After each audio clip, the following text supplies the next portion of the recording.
So I have here the RMS Beauty Back2Brow powder. This is in the dark. I chose the dark to match my hair. My hair is black, and it really did turn out to be a perfect match.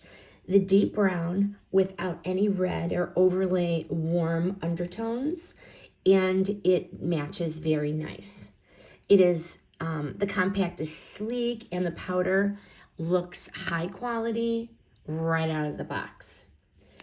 I did use it with the Back2Brow brush. It did pair beautifully.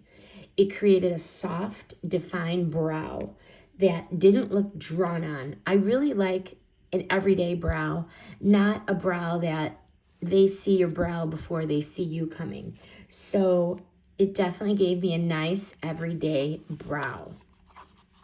And I really also liked that it didn't smudge and it didn't fade through the day. So that was really nice. But also vegan, cruelty-free, infused with cocoa seed butter, which conditions the brows. So that's very good. But would I buy it again?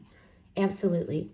This powder is definitely a win if you're looking for a subtle, buildable brow filler that complements, like I said, I have black hair or dark brown hair. It was very easy to apply, so it's beginner friendly. It did have a forgiving texture. It blended effortlessly. I really ended up with a great clean brow, and this one is a great beauty pick. Highly recommend.